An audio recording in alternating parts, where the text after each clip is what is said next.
টেলিভিশনের মঞ্চে দাঁড়িয়ে এই দুই ভাইয়ের মাত্র 2 মিনিটের একটা ভুল কথা আর তাতেই বন্ধ হয়ে গেল আস্ত একটা কোম্পানি। বিসলেরি ঠুকে দিল কোটি টাকার মামলা। ঘটনাটি ঘটে শার্ক ট্যাঙ্ক সিজন 4-এ। অ্যাকোয়াপা নামে একটি জলের ব্র্যান্ডের তরফ থেকে দুজন ভাই এসেছিল ফান্ডিং নিতে। তাদের ব্যবসা বেশ ভালোই চলছিল, কিন্তু একটা বড় সমস্যা ছিল তাদের বোতলের ডিজাইনের ওপর। যে ডিজাইনটা একেবারে বিসলেরির মতো দেখতে ছিল। এইখানে আসে আসল টুইস্ট। জাজেসরা জিজ্ঞাসা করে তাদের এরকম ডিজাইনের কারণ কি।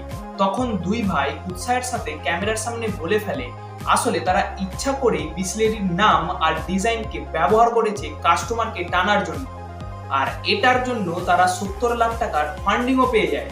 কিন্তু এই আনন্দ বেশি দিন টেকেনি। পর্বটা টিভিতে আসতে বিসলেরি চলে যায় কোর্টে কেস করতে এবং অ্যাকোয়াপোয়ার বোতল বিক্রি সম্পূর্ণরূপে নিষিদ্ধ হয়ে যায়। এই জন্যই বলে যখন সবকিছু ঠিকঠাক চলছে তখন বেশি উড়তে নেই, তাহলে খারাপ দিন আসতে বেশি সময়ও লাগবে না। আর ভিডিওটা ভালো লাগলে অবশ্যই লাইক এবং সাবস্ক্রাইব করে দাও।